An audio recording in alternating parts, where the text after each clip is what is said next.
É com muita satisfação que eu te convido a assistir o episódio de hoje do Juridicamente Falando. Aquele podcast que veio para descomplicar o direito, seja para o cidadão comum trazendo direitos, como também para os profissionais da área. Afinal, eu sempre trago os melhores. Mas antes de tudo, vou esperar para você se inscrever no canal e não perder nenhum episódio. Hoje nós vamos falar de um tema que afeta milhões de pessoas, os benefícios do INSS. Muita gente contribui anos e, quando precisa, tem um benefício negado. Se você tem esse problema, esse episódio é para você.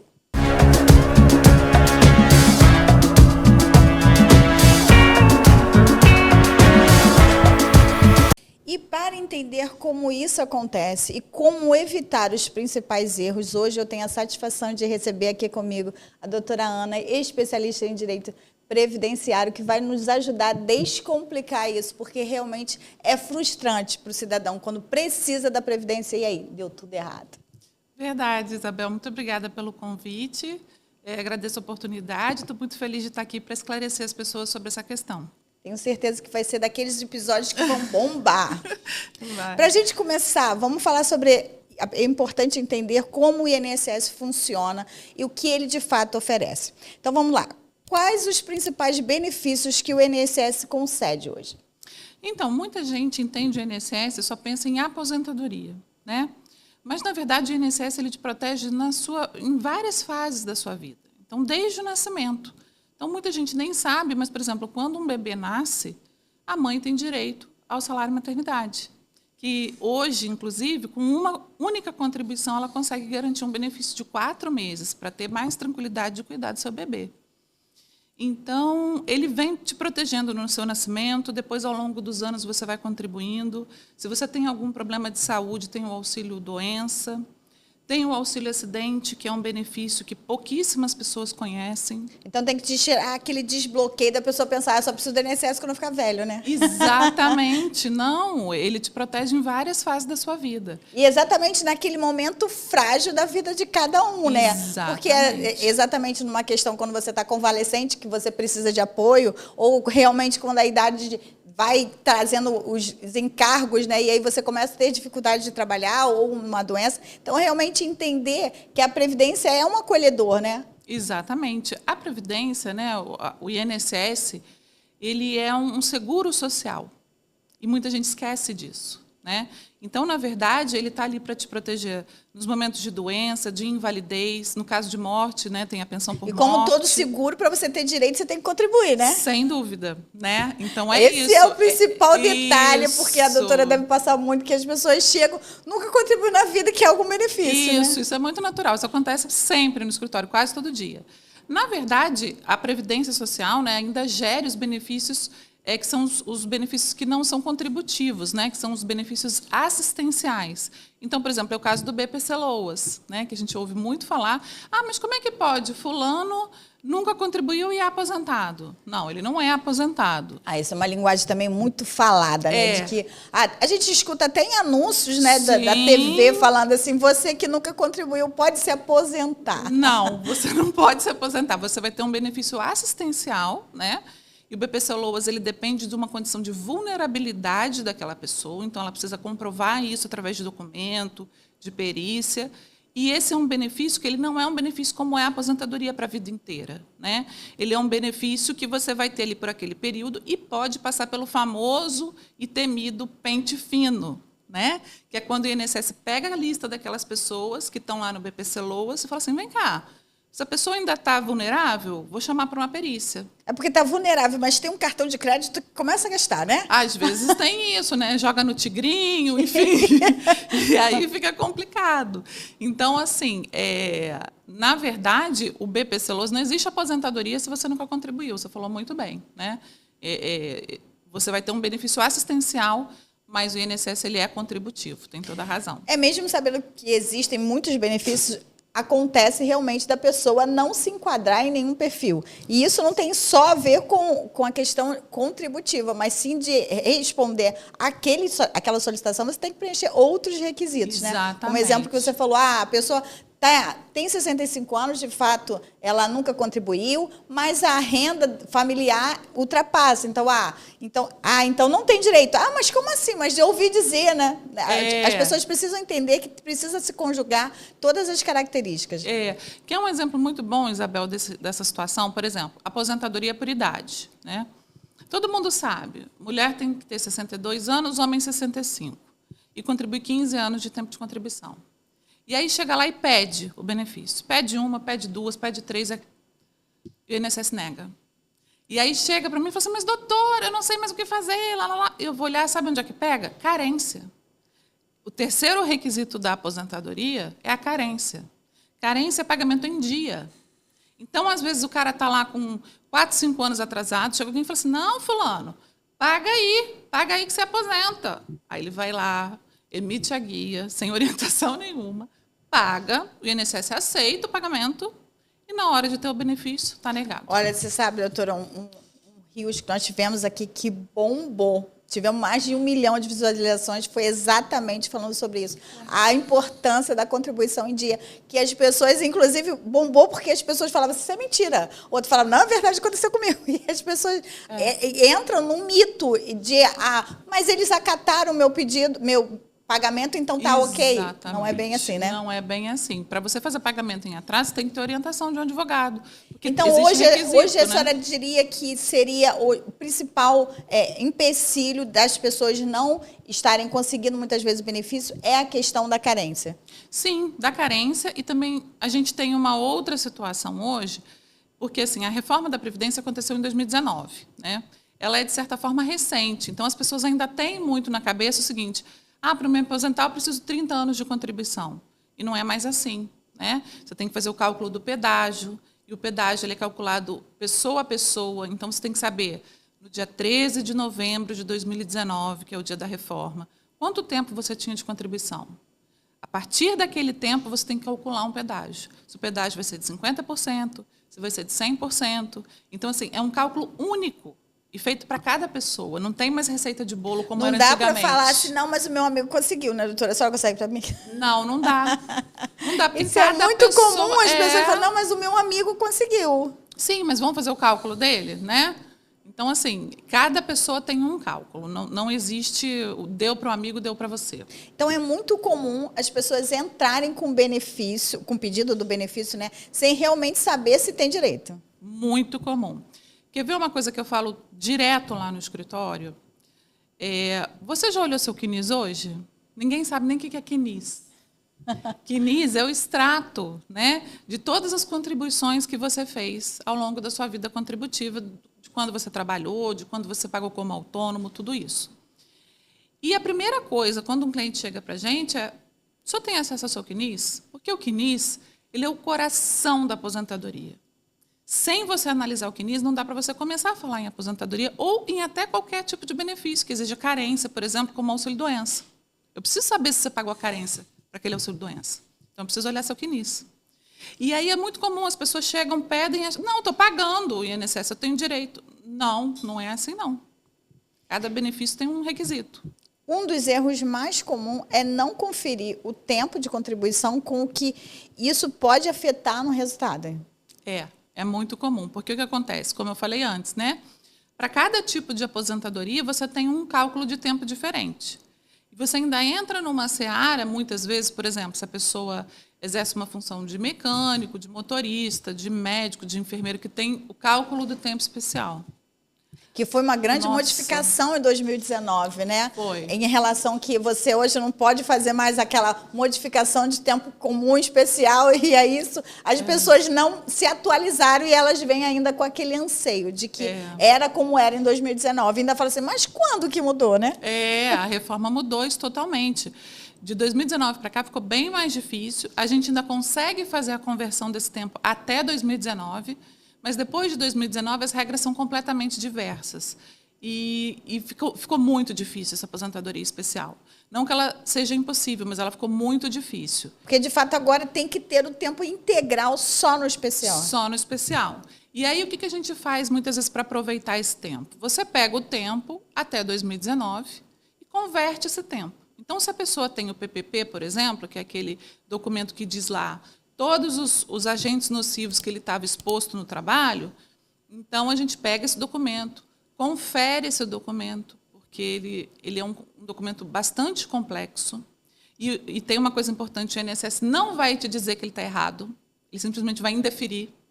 Exatamente. Então, quando você chega... Ele joga a culpa para o segurado, isso, a responsabilidade para o segurado. Então, por exemplo, quando a pessoa que chega... não entende nada daquela sigla, o que é PEX? Não sei. Não, é muito difícil. Como é isso? A pessoa chega lá e fala assim, olha, esse PPP aqui, você vai precisar pedir para a empresa retificar. A empresa fechou. A empresa fechou. Você tem algum amigo que já se aposentou ou que tem esse PPP? Não vejo ninguém há tanto tempo. Pois é, vai ficando cada vez mais difícil. Então, assim, às vezes a gente pega a prova emprestada de um outro processo que já existe na justiça, a gente procura para ver se aquele PPP está correto. Mas se a empresa está aberta, a gente orienta e fala assim, olha, esse PPP aqui está errado, você tem que mudar esse campo. Volta lá na empresa, me traz aqui que eu vou conseguir o seu tempo especial. Porque a impressão, na verdade, que nós temos, né, que o INSS ele foi feito para bloquear. Não. É um pente super fino para não conceder nada. E é exatamente isso que essas minúcias que a doutora está citando, é exatamente o que fica difícil para o próprio segurado ter conhecimento técnico para ele conseguir cumprir essas exigências. Então, é muito comum, às vezes, estar indeferido por algo, às vezes, fácil até para a senhora, como técnica, resolver, né? Sim, na verdade, a maioria dos indeferimentos, doutora Isabel, não são por falta de direito, são por desconhecimento da legislação previdenciária.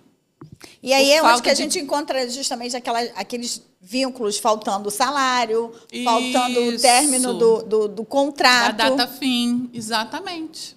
E aí, quando eles usam aquela calculadorazinha lá que tem no site, ele vai puxar, se não tem data fim, ele vai puxar até a data de hoje. Eles já chegam lá, não, já estou com tempo. Nem fala. O simulador do INSS, eu falo isso direto, porque é muito comum, como você falou, o cliente chega e fala assim, o simulador está dizendo que eu tenho direito, mas eu dei entrada e foi negado. Por quê? Porque o simulador, se você for ler lá nas letrinhas pequenas lá embaixo, está dizendo que não tem valor jurídico nenhum aquele simulador, tá? E ele é uma inteligência artificial e que não tem critério. Então, por exemplo, se você é professor, ele não faz a sua aposentadoria com o tempo de professor, que é 5 anos a menos. Ele vai dizer que você não tem direito. Ou se você tem tempo especial, também não faz esse cálculo. Ou se, como o exemplo que você deu, está sem data fim, ele não vai colocar data e vai contar até hoje. Não, eu parei de trabalhar nessa empresa há 20 anos atrás. Então, assim... E aí erra tudo, né? Porque continua fazendo ainda que contribuição concomitante, vai pegar um RMI majorado, porque está achando que tem 2 contribuições, quando não tem, às vezes não tem nada. Então, realmente, as pessoas criam uma expectativa frustrada, né? Frustrada. Então, assim, o que eu aconselho sempre é iniciar o processo administrativo, ou seja, o pedido de aposentadoria já seja feito com um advogado. Porque o advogado tem interesse que você tenha o melhor benefício possível. Que, diferente inclusive, do INSS, né? Que deveria ser, porque tem a normativa está lá dizendo que o atendente, né, ele tem a obrigação de conceder o melhor benefício, mas eles esqueceram daquele detalhe ali. Instruir o processo administrativo, mas isso não acontece. Não existe ainda mais isso. Depois que virou virtual, que não tem nada mais fixo em lugar nenhum, que você não é atendido. Cada dia é mais difícil, realmente, para o contribuinte conseguir uma aposentadoria sozinha. Não só uma aposentadoria, a gente está até trazendo, né, aqui a aposentadoria porque ela é mais rica em detalhes, mas, de um modo geral, a gente vê muitos benefícios que não são concedidos, às vezes, por uma coisa mínima. Como a senhora falou, às vezes não é nem falta de direito, é só a falta de documentos. Isso, exatamente. Com o pedido pronto, começam outros riscos importantes, né? Sim. Aí vem aquele monte de detalhe. Por exemplo, o próprio tempo especial hoje, como que se faz para a gente conseguir utilizar ele como tempo especial se a pessoa não tem o tempo todo? Então, o que a gente faz? Primeira coisa, eu pergunto para o segurado, você tem o PPP? Porque também tem 2 regras. Antes de 1995, você tinha uma regra que não precisava do PPP. Então, você só precisa da carteira. Se na carteira está lá o cargo que dá direito à aposentadoria, a contagem de tempo especial, na verdade, você já conta aquele tempo como especial. Depois de 95, se você vai precisar do PPP, obrigatoriamente. Então, aí é o que a gente faz, essa busca pelo PPP. Tem o PPP? Está certo? Está errado? Corrige? Porque não adianta você dar entrada com o PPP errado. O INSS não vai reconhecer, entendeu? Então, essa análise documental inicial é muito importante, antes até de você dar entrada no pedido, né? E saber, por exemplo, se aquele PPP vai impactar muito na sua aposentadoria, se é uma coisa que, de fato, vai fazer muita diferença no valor do benefício, ou não. Às vezes chega lá um cliente agoniado e fala assim, poxa, mas eu não consigo esse PPP, eu já fui em tal lugar, já perdi isso, falei com... Aí eu olho lá, faço a conta e falo assim, olha, isso aqui vai impactar R$40 na sua aposentadoria. Deixa quieto. A diferença de você procurar um bom profissional, né? Porque a gente consegue entender o que aquilo impacta no benefício, de fato. E aí acontece que é muito comum escolher o benefício errado? Nossa, direto. E dá muita dó, porque eu vou te explicar o seguinte. Quando você faz um pedido de aposentadoria e saca o benefício, você dá o aceite naquele pedido. Se não houve nenhum erro na concessão daquele pedido, depois eu não posso buscar nem judicialmente a troca daquela espécie de aposentadoria. Então, às vezes a pessoa... Esse é um caso real que eu tive no escritório, eu quase chorei, de verdade. O cliente chegou lá, doutora, me aposentei 6 meses atrás, mas acho que esse valor está muito baixo. Aí eu fui olhar. 3 meses depois, ele tinha aposentadoria por pontos, que é uma aposentadoria que soma idade com tempo de contribuição. E essa aposentadoria, você não tem o fator previdenciário. Então, ele estava com desconto de 35% na aposentadoria dele. E quando eu fui olhar, eu falei, você sacou? Saquei. Eu falei, já era. Não, mas a senhora pede a revisão. Eu falei, não tem como. Sabe por quê? Porque você... é muito comum pelo fator previdenciário que a senhora citou. Ontem mesmo eu recebi um bilhetinho, né? Porque eles mandam um WhatsApp. Eu queria fazer a revisão da minha aposentadoria. Eu falei, mas o que aconteceu? Não, porque quando eu me aposentei, eu ganhava 5 mil. Agora eu estou ganhando 2 e pouco. Então, isso está errado. Não é assim. Não é. Como não é assim? Eu falei, mas tem o fator previdenciário. Os reajustes anuais, eles são para quem ganha o mínimo. Quem vai subir na tabela vai ganhando mês. Então, vai só descendo a escala. E eu não posso fazer nada. A senhora não sabe fazer nada. Eu não sei, como se eu tivesse... Se o advogado tivesse o condão de fazer mágica. Sim, não tem como. Então, nesse caso, por exemplo, a gente não podia pedir a revisão, porque ele tinha dado aceite e ato jurídico perfeito, não tem o que fazer. Então, quando você busca a orientação, se ele tivesse me procurado, eu falei assim, não vamos dar entrada agora. Vamos guardar 3 meses, você vai completar aqui um outro requisito de aposentadoria, e isso vai fazer toda a diferença no seu benefício. Mas aí, deu entrada sozinho, sacou, não tive o que fazer, infelizmente. E a gente sente realmente essa... Dá dó. Dá dó, porque a gente... E eles entenderem que, de fato, a gente não tem o que fazer, né? O que acontece se faltar algum documento essencial no protocolo?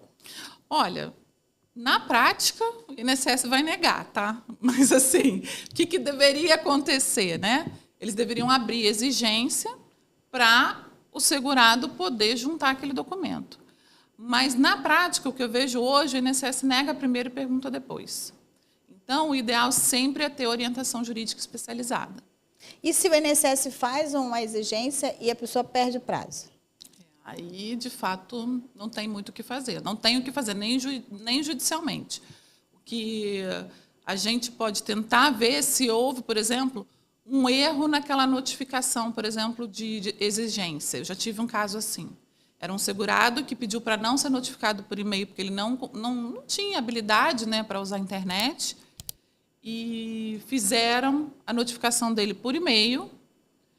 Ele perdeu a exigência, o benefício foi negado e ele me procurou. E eu consegui judicialmente reverter. Por quê? Porque eu consegui provar que lá, quando ele preencheu no processo administrativo, no lugar do e-mail tinha um X. Ele não pediu para ser notificado por e-mail.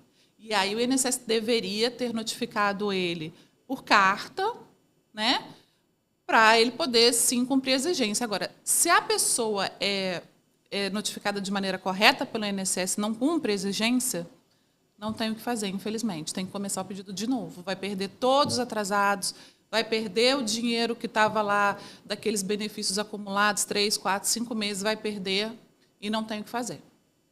O que as pessoas costumam fazer de errado após receber uma negativa do INSS? Essa pergunta é ótima. Sabe o que elas fazem? Elas entram com recurso. Infelizmente, o INSS estimula isso, orienta isso. Só que o recurso administrativo, ele, na verdade, é uma perda de tempo, principalmente se ele é feito sem estratégia, né? Em alguns casos no escritório, eu até faço o recurso administrativo.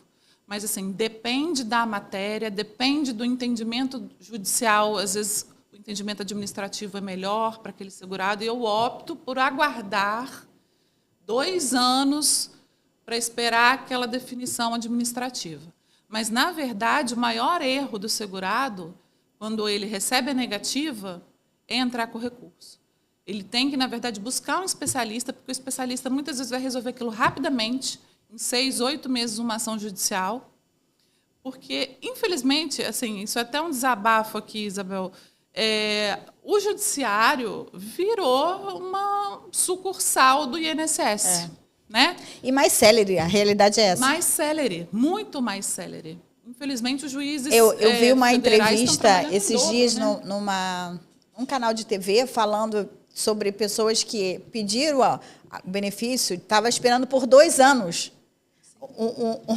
Até que fosse um indeferimento, mas não tinha resposta. Então, aí eu olhei aquilo e aí deu dó, porque a gente sabe, se procura a gente pode entrar já com o judicial, Sim. mesmo não tendo tido resposta administrativa. Mas, quer dizer, a pessoa está ali, né, até a hipossuficiência técnica, né? Sim. A pessoa está ali esperando aquele resultado, né? Esperando não para poder ir para o judicial. E é onde que eu digo que é a intenção do juridicamente. É exatamente levar essa informação para a pessoa. Não fica dormindo, esperando o benefício. Passou 90 dias, se movimenta.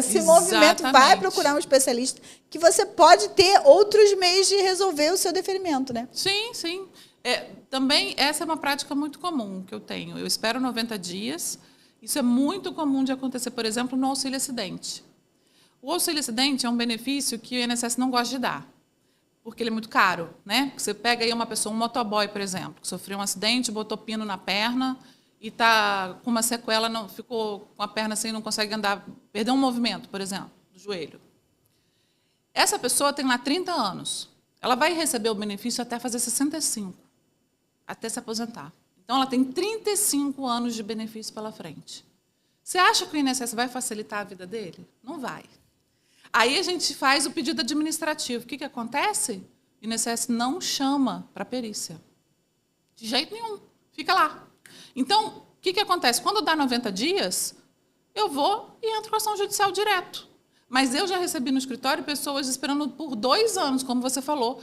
Mas ninguém me chama, eu dei entrada no auxílio-acidente, ninguém me chama. Eu falei, nem vai te chamar.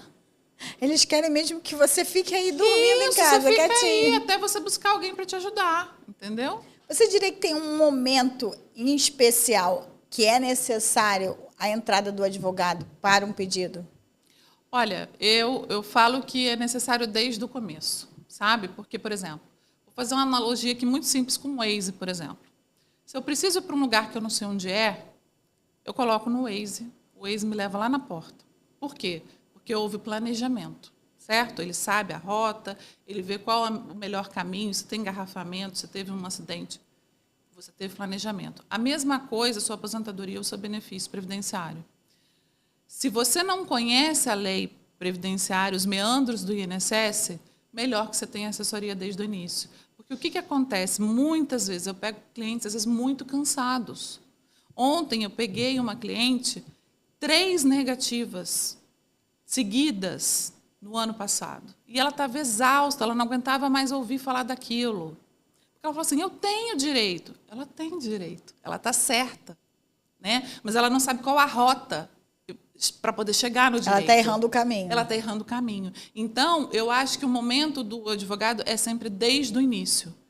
Antes até do pedido, para você saber se aquele é o melhor pedido, se aquele é o melhor valor, se aquele é a melhor categoria, por exemplo, de aposentadoria para você.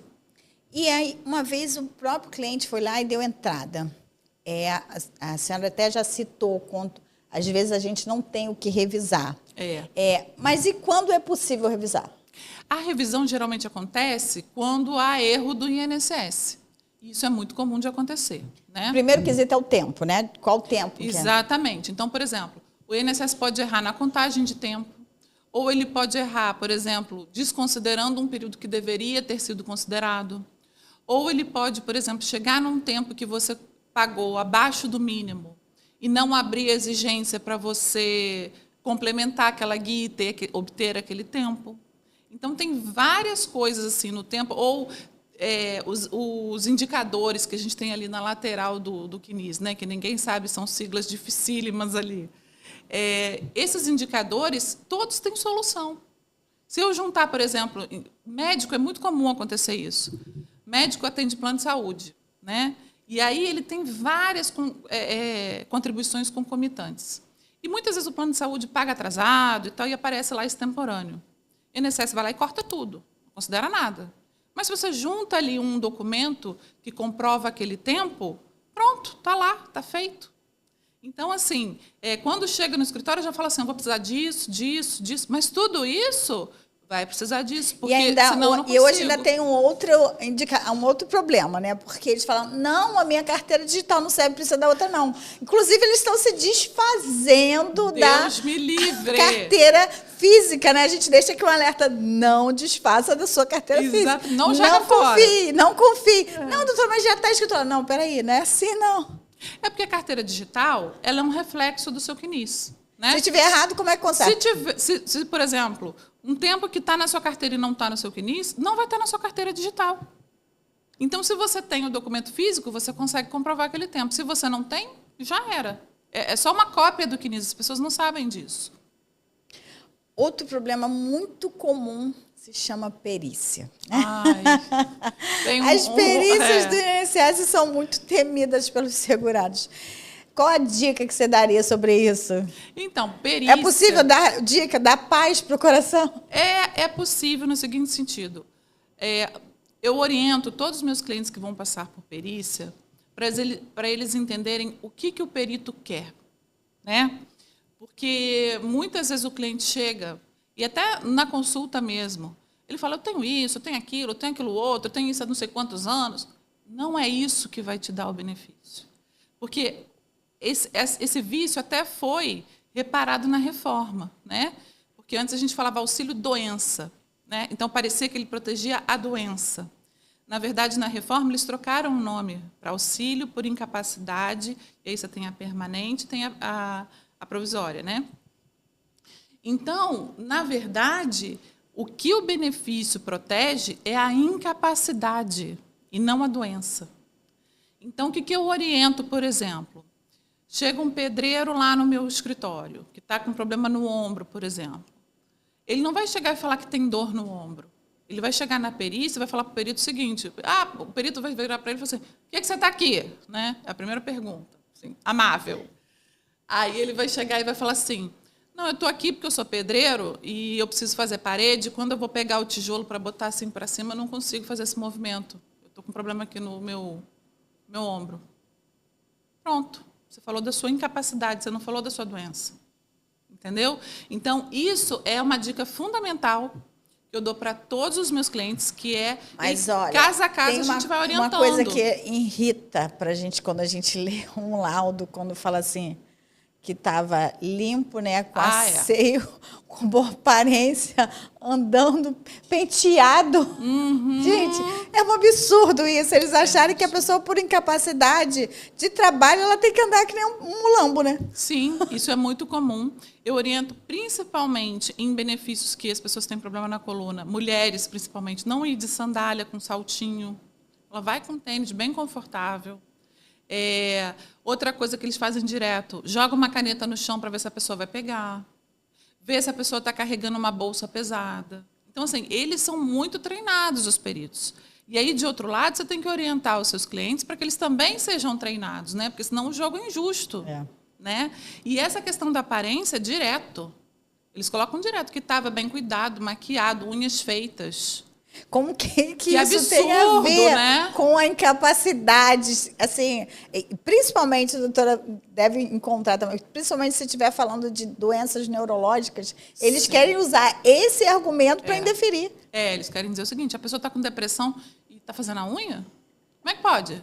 Mas assim, né? Não, como se não tivesse um familiar que, inclusive, incentivasse ela a se cuidar, né? Para ver até se sai dessa situação, né? Porque a Exatamente. pessoa, quando está bem consigo mesma, ela tem uma chance de melhorar, né? Psicologicamente. O que não pode faltar no laudo médico para o benefício ser concedido?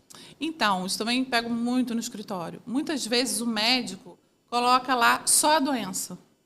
Ah, que tem isso, que tem isso, que tem aquilo. Coloca a CID, que é necessária, data, carimbo, tudo direitinho, mas ele não diz a incapacidade, ele só coloca a doença. Então, o que é muito importante para a pessoa que está em casa e ficar atenta? Olha no laudo se o médico colocou lá que precisa de tanto tempo de incapacidade, né, para se recuperar, o prognóstico de melhora daquela pessoa. Então, isso é muito importante, que precisa fazer cirurgia, que vai precisar de mais 180 dias para se restabelecer. Isso é fundamental ter no laudo médico. Agora, muita gente confunde auxílio-doença com auxílio-acidente. Você consegue clarear essa diferença? Sim. Na verdade, o auxílio-doença, como eu falei anteriormente, ele protege a incapacidade, né? Então, você está ali por uma situação temporária, né? Então, eu tô, sei lá, quebrei a perna. Preciso de 2 meses para me restabelecer. Esse é o auxílio-doença. Agora, por exemplo, o auxílio-acidente, primeiro que ele tem que ser decorrente de um acidente, de qualquer natureza, é bom que se esclareça. Às vezes a pessoa fala assim, mas eu não sofri acidente no trabalho, eu estava jogando futebol, eu tenho direito ao auxílio-acidente? Tem. Pode estar jogando futebol no final de semana, tem direito, porque você tem um seguro social, né? Então, ele tem que ser decorrente de um acidente e ele tem que deixar uma sequela que diminua a sua capacidade de trabalho. Então, na verdade, ele não protege a sua incapacidade. Você precisa melhorar, voltar, estar apto a trabalhar e aí ver se ficou alguma sequela. Então, por exemplo, um exemplo claro, né, que eu já dei antes do motoboy. Eu sofri um acidente, fiquei com pino e perdi a mobilidade do joelho. Eu ainda posso trabalhar? Posso, dependendo da situação, eu posso. Mas aí você vai trabalhar readaptado para usar as mãos, não mais a perna. Exatamente. Então, assim, quando eu fico com uma sequela que diminuiu a minha capacidade de trabalho, eu tenho direito ao auxílio-acidente, que é esse benefício. E se não tiver exatamente ligado à função? Por exemplo, se a gente está falando do motoboy e ele teve um problema na perna, de fato, vai trazer sequelas para a profissão dele. Mas se teve um trabalho na perna, aí é manicure. Nenhum problema. A incapacidade, existem julgados nesse sentido, a incapacidade não, a sequela, ela pode ser mínima. Então, por exemplo... Não precisa estar diretamente ligado à sua função. Atividade, ela pode ser mínima. Então, por exemplo, já consegui auxílio-acidente para uma pessoa que perdeu a pontinha do dedo mindinho. Ele era padeiro, e naquela máquina, né, o dedo foi, mas ele conseguiu tirar, perdeu só a pontinha do dedo. E ele recebe auxílio-acidente, porque, na verdade, todos os dedos têm função, né? Então, assim, mas se a pessoa perdeu a pontinha, tem direito. Então, mesmo que a sequela seja mínima e não tenha, assim, um impacto muito grande na sua vida profissional, você tem direito, sim, ao benefício. E o auxílio-acidente, de fato, ele é pago até a data da aposentadoria? Sim. Isso e aí, muito então, importante. É contado esse tempo como contribuição? Sim, na verdade, ele soma para a média da sua aposentadoria, né? Então, por exemplo, eu estou trabalhando aqui de carteira assinada, ganho R$3.000 e tenho um benefício de auxílio-acidente de R$1.500. No final da minha aposentadoria, a média para aquele período vai ser de R$4.500 e não de R$3.000. Então, não impede que ele continue a trabalhar em outra função. Não, ele não vai perder o benefício. Não. Porque isso é muito comum, as pessoas acharem que, como ela está em auxílio, acidente, ela não pode mais voltar a trabalhar. Isso é muito importante. Ainda bem que você lembrou desse fato. Porque, por exemplo, diferente do auxílio-doença, que se você trabalhar é cortado, o auxílio-acidente não. Na verdade, ele é uma indenização para você continuar a trabalhar, mesmo tendo perdido uma parte da sua capacidade de trabalho. né? Então, você pode ter carteira assinada, você pode ser empresário, você pode ser o que for. Você vai ter direito ao benefício, sim. Entre o auxílio acidente, seria melhor benefício hoje do INSS? Olha, o auxílio acidente é um dos melhores benefícios por conta dessa questão do tempo, né? Ele não tem data de validade, ele não tem pente fino, ele não tem nada disso. Então, se você teve o benefício concedido com 40 anos, você vai ter 25 anos de benefício. E não tem discussão, né? Existe uma diferença dessa contribuição do auxílio acidente para o auxílio doença em relação a contar para a aposentadoria? Por exemplo, se a pessoa se acidentou, ela sabe que aquele período ali está contando para a aposentadoria. E quando ela está afastada por auxílio doença, isso também continua contando? Tem um período que ela precisa voltar para ter validade essa contribuição? Existe diferença nesse sentido? Na verdade, é o seguinte, tanto o auxílio-doença, né, quanto o período que você está lá com o auxílio-acidente trabalhando, eles contam igualmente, tá? Então, quando ela recebe, já foi descontada a contribuição dela. Isso. E ele conta para o seu tempo de aposentadoria, mas o que é importante entender é, quando você recebe alta do auxílio-doença, se você não tiver uma contribuição após esse período, você perde todo esse período para trás. Mas tem um período para fazer isso? Não, não tem. Até existe essa discussão, tá? Mas o STJ já definiu que não existe esse período. Então, eu já tive casos, inclusive no escritório, por exemplo, a pessoa tinha recebido um auxílio-doença há 3 anos atrás. Aí nunca mais contribuiu, depois veio para se aposentar. Eu cheguei e falei assim, vamos fazer uma contribuição antes da sua aposentadoria, porque aquele período que você recebeu vai contar. Se a gente não fizer essa contribuição, ela não conta, porque o INSS diz que você tem que ter uma contribuição intercalada no período para ele poder contar. Então, é muito importante saber disso. Ele conta desde que você faça uma contribuição posterior ao término do auxílio-doença. E a aposentadoria PCD é a mesma coisa que a aposentadoria por acidente? Não, ela é bem diferente. A aposentadoria PCD, ela, na verdade, hoje tem o cálculo mais vantajoso que existe no INSS, tá? Em termos de valor. Só que as pessoas falam assim, é impossível, eu não consigo, é muito difícil. Na verdade, você precisa ter orientação, porque qual que é a dificuldade da aposentadoria PCD? Você precisa comprovar pelo menos 15 anos trabalhados na condição de PCD. E aí, uma coisa que é muito difícil as pessoas entenderem é o seguinte, mas eu já trabalho numa vaga de PCD na minha empresa, então está tudo certo. Não. A sua empresa te enquadrou como PCD, não o INSS. Para o INSS te enquadrar como PCD, você tem que ter um documento lá de 15 anos atrás dizendo o que aconteceu, né? Ou um laudo médico, ou uma entrada num hospital dizendo que você ficou deficiente, né? Porque assim... Isso é possível fazer retroativo? Quer dizer, essa pessoa aí que trabalhou 15 anos como PCD numa empresa, mas o INSS não sabia, ele consegue fazer essa comprovação para que seja utilizado esse período? Consegue, desde que ele tenha essa documentação. Então, a dificuldade da aposentadoria PCD justamente é a documentação. Porque às vezes a pessoa não tem esse documento de 15 anos atrás, né?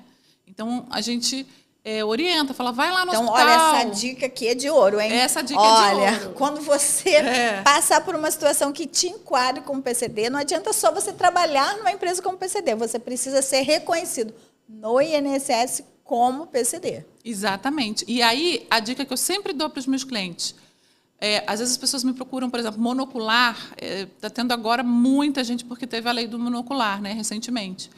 E eu falo assim, mas ainda faltam 20 anos, 15 anos para me aposentar, porque a pessoa não tem a idade mínima, né? Eu falo assim, mas guarda esse documento. Guarda esse documento do dia que você sofreu o acidente. Isso é fundamental para a sua aposentadoria PCD. Senão, lá na frente, você não vai ter essa aposentadoria. Nós já até comentamos aqui sobre a questão da contribuição hoje ser para auxílio maternidade, somente precisar de uma contribuição.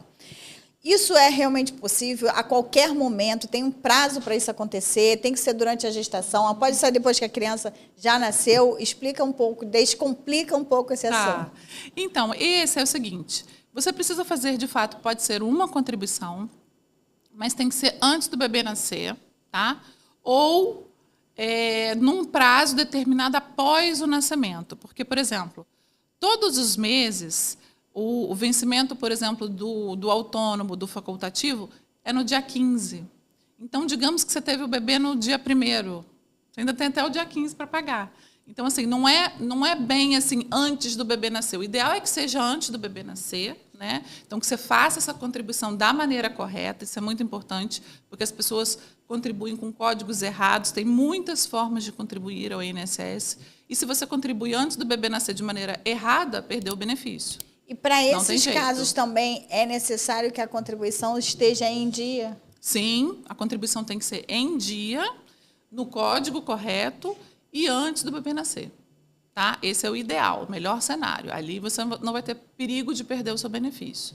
Então, eu oriento sempre. Está grávida? Já busca orientação. Mas né? vamos dar um exemplo. O vencimento é dia 15. E aí ela foi lá e pagou dia 25. Para aquele mês estaria atrasado. Mas poderia ser considerado que ela pagou do mês seguinte adiantado? Poderia, mas aí é posterior ao fato gerador. O bebê já nasceu. Não, mas se o bebê não tivesse nascido ainda. Ah, se o bebê não nasceu, tudo bem. Você pode pagar a qualquer mês, não precisa ser um mês determinado. O mês que ela declarou lá, por exemplo, a vigência de fevereiro. Isso. Aí teria que ter pago até o dia 15, ela foi lá e pagou dia 25.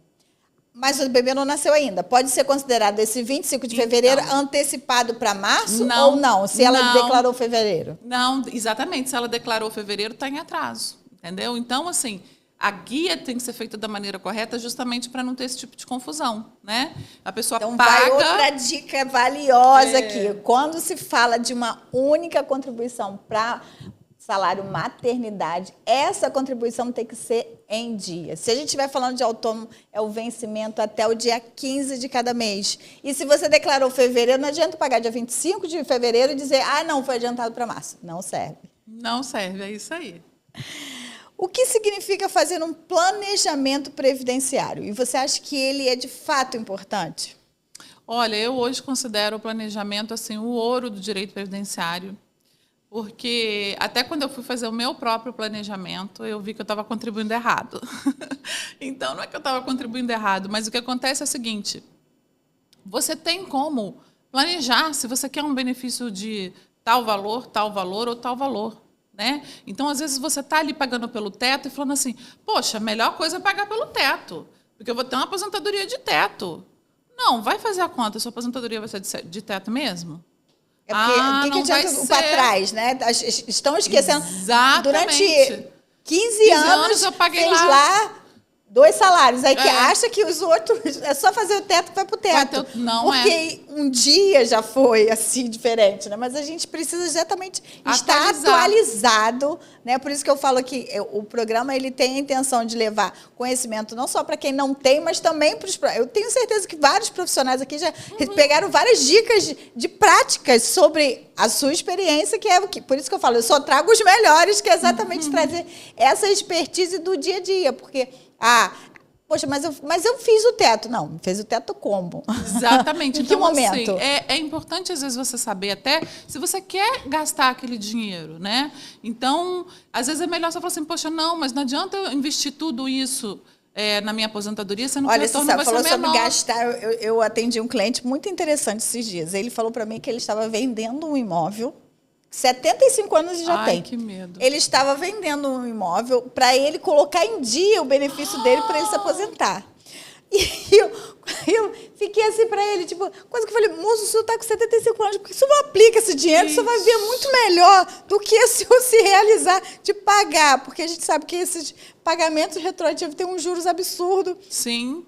Mas o sonho dele é se aposentar, não tem jeito. Ele quer pagar para ele se aposentar. E aí ele tem que ter orientação, porque senão ele vai pagar, o INSS vai receber, e vai chegar lá na hora, vão negar. Entendeu? Então, é isso. Assim, o planejamento ele é muito importante porque você consegue medir, né, o que você quer. Você fala, não, de fato, você vai consciente e fala, não, eu vou investir esse valor, e a gente faz a projeção de quanto você vai gastar até se aposentar, e você olha e fala assim, não, de fato, vale o investimento. Nesse caso, né? assim, a grosso modo, né, a impressão que eu tinha, porque ele, tipo, pensando na idade dele, se ele ganhar do INSS um salário mínimo, o que ele vai deixar guardado? Anos? Ele vive ali, até se for colocar numa poupança, que é uma cota mínima de juros, ele vai conseguir, vai ser melhor para ele.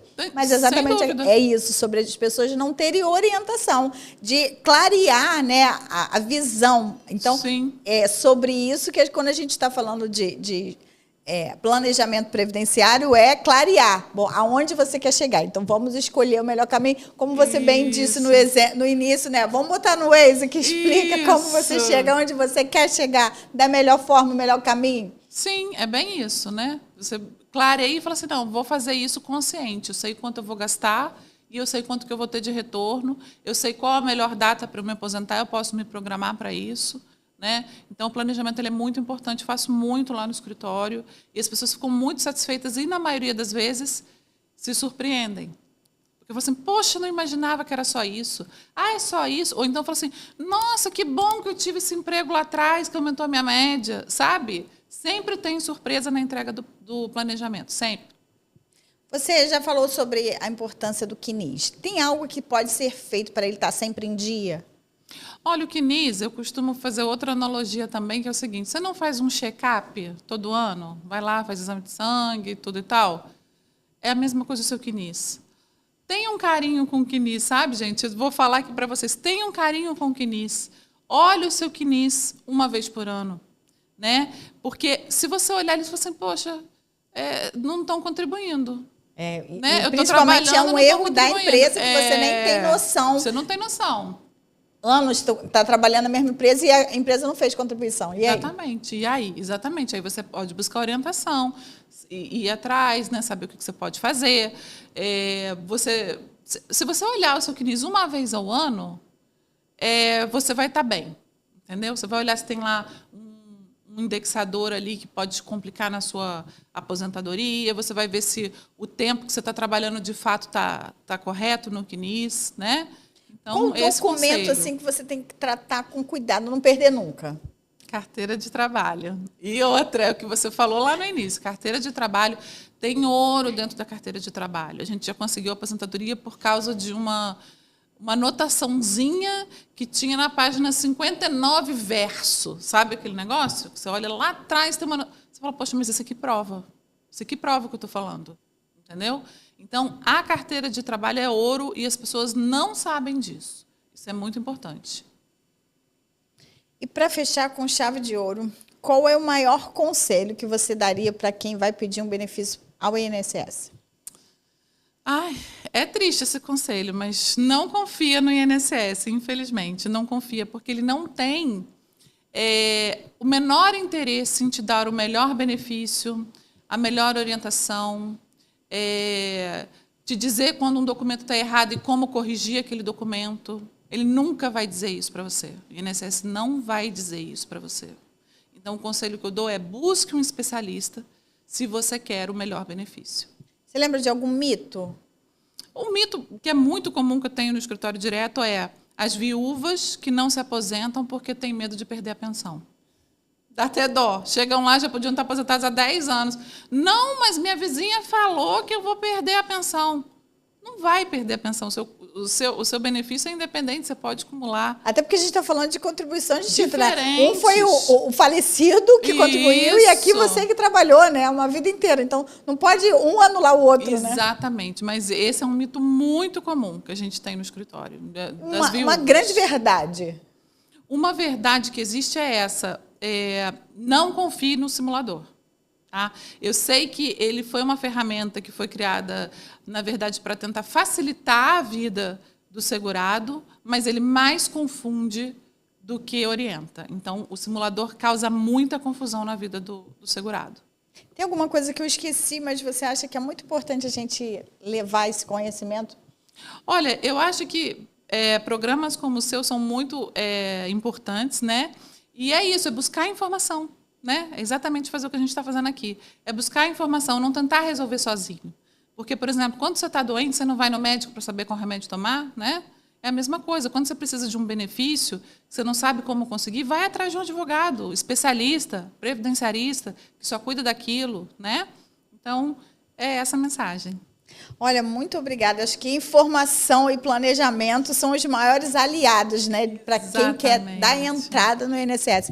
Olha, muito obrigada. Eu tenho certeza que esse programa que vai bombar, porque você trouxe uma linguagem muito fácil de ser compreendida por todos. Inclusive, já deixo aqui meu elogio, que você, no início, a gente estava falando sobre você ter receio. Tá vendo? É só levar uma conversa, que eu tenho certeza que todos os seus seguidores vão adorar essa forma com que você conseguiu explanar numa conversa, porque é sobre isso, né? É trazer conhecimento. E hoje a tecnologia nos favorece nesse sentido, né? De ter acesso, né? Antigamente a gente tinha que comprar livro. Hoje a gente abre o Instagram e a gente fica sabendo de muitas novidades, inclusive as atualizações, porque tudo que você disse aqui pode ser que semana que vem mude alguma coisa, porque a legislação previdenciária, então, ela muda numa velocidade absurda. É isso. Obrigada, Isabel, pela oportunidade. Foi muito bom estar aqui com você também. E fico feliz em contribuir um pouquinho, porque hoje informação é ouro, né? Com certeza. Eu tenho certeza que esse episódio foi valioso, informações muito importantes, de muito esclarecimento. Então, primeiro ponto, conhecimento a gente compartilha. Já envia esse episódio para alguém que precisa se atualizar sobre os requisitos junto à Previdência Social. E também nos siga, para que você não perca nenhum episódio. E nas redes sociais, a doutora Ana, a doutora Isabel, e o Juridicamente Falando, para você estar sempre atualizado, porque sempre temos episódios maravilhosos. Trazemos sempre os melhores profissionais.